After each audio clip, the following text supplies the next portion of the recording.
You know, when we talk about AI going wrong, it feels like we're telling two totally different stories at the same time. In one story, AI is this cold, calculating superintelligence that's dead set on world domination, and in the other, well, it's getting completely flustered by a chicken nugget order. Today, we're going to dig into both of these stories, the sci-fi terror we all know and the awkward reality we're actually living, and see how one is seriously shaping our reaction to the other. I mean, come on, we all know this line, right? It's basically part of our cultural DNA. For decades, Hollywood has handed us this very clear, very terrifying blueprint for how the AI story is supposed to end. The machines wake up, they turn on us, and humanity gets wiped out. This is the high-stakes narrative we've all grown up with. All right, so here's how we're going to break this down. We'll start with that rogue AI nightmare we all know from the movies. Then we'll crash right back down to earth with some of AI's real-world blunders and its much more serious, uncomfortable biases. After that, we'll connect the dots and see exactly how our fictional fears shape our perception of reality. And finally, we'll look at how this all boils over into a huge policy showdown that's happening right now. Okay, let's dive right in. The story of the evil rogue AI is so common, it honestly feels less like fiction and more like a weather forecast. It's the cultural programming that's running in the back of our minds whenever we think about the future of AI. And what's really striking is just how consistent this message has been for over half a century. From the creepy, calm voice of HAL 9000 to the all-out war with the Cylons, pop culture has taught us the exact same lesson over and over again. When AI gets smart enough, it will disobey, it will rebel, and it will try to destroy us. This isn't just entertainment. It's a powerful story that has fundamentally shaped our expectations. But let's hit the brakes on that epic sci-fi story for a second and talk about what actually happens when AI fails in the real world. Forget about planet-killing robots. The reality is, well, it's a lot clumsier, and sometimes it's just plain weird. So the goal was simple enough, right? McDonald's teamed up with IBM to use AI to take drive-through orders. The hope was to make things faster, more efficient. A really straightforward practical application of technology. What could possibly go wrong? Well, this could go wrong.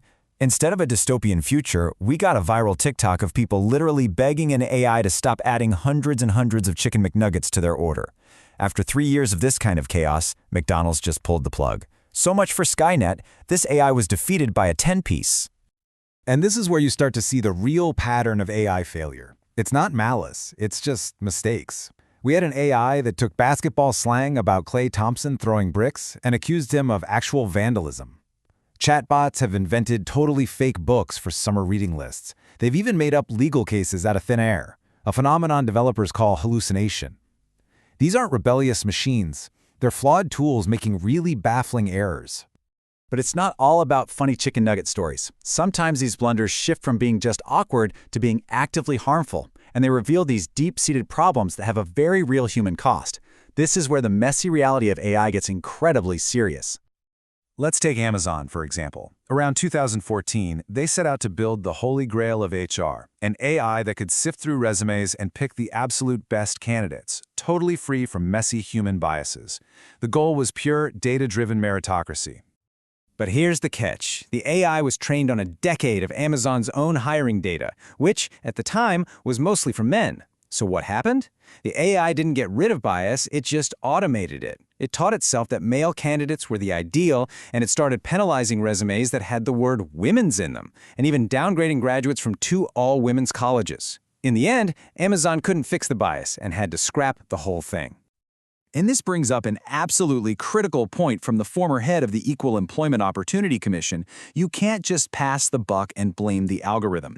These aren't just technical glitches. They are legal and ethical failures that are mirroring the biases we feed them. The problem isn't a rogue AI with its own agenda. It's an AI that's just holding up a mirror to our own history. So this brings us to the real core of it all. How do our brains connect these two completely different worlds? The Terminator on one hand, and a biased hiring tool on the other. Well, it turns out there's a fascinating psychological reason why decades of sci-fi makes us react so intensely to today's very different AI problems. It all comes down to something called narrative persuasion theory. And the idea is actually pretty simple, but it's incredibly powerful. When you get completely lost in a good story, you stop analyzing it and you just start absorbing it. Your critical thinking defenses go way down, and the story's ideas and emotions start to feel like your own personal experiences. So think about it. After watching stories about Skynet, HAL and the Cylons over and over our entire lives. Our brains have been transported into that same narrative countless times. It has primed us. It has conditioned us to see the AI uprising not as some wild fantasy, but as a plausible, almost inevitable future. That story has really done its work on us. And you can see the results plain as day in the data. A study in the UK found that 30% of people, that's nearly 1 in 3, believe the fictional uprising story is actually likely to happen. This is not some fringe belief. It just goes to show how deeply that sci-fi narrative has been absorbed into our collective thinking. Now here's why all this really matters. This psychological priming isn't just a fun fact for a textbook, it has massive real-world consequences. This exact blend of fictional fear and factual concern is now sitting right at the heart of the debate over how we should regulate AI. Just look at this. A Reuters/Ipsos poll found that a staggering 61% of Americans believe AI poses a threat to human civilization. That level of existential dread doesn't just come from reading about biased algorithms, it's being amplified by those decades of narrative persuasion that have taught us to expect the absolute worst-case, world-ending scenario. And that widespread fear is directly fueling some very serious policy proposals. We're talking about calls from top tech leaders and academics for a complete pause on advanced AI development, for government-enforced moratoriums, and even for creating a whole new federal agency just to license AI systems. The entire debate is being framed around preventing a catastrophe, which is a direct echo of those sci-fi stories we know so well. So, this leaves us with the ultimate question we all have to wrestle with: the real problems with AI, its biases, its errors, its potential for misuse. Those are serious. They absolutely need to be addressed with thoughtful, careful regulation. But how do we possibly do that effectively when our entire conversation is being haunted by the ghost of the Terminator? Separating the real, tangible risks from our powerful sci-fi-fueled imagination might just be the single biggest challenge we face in the age of AI.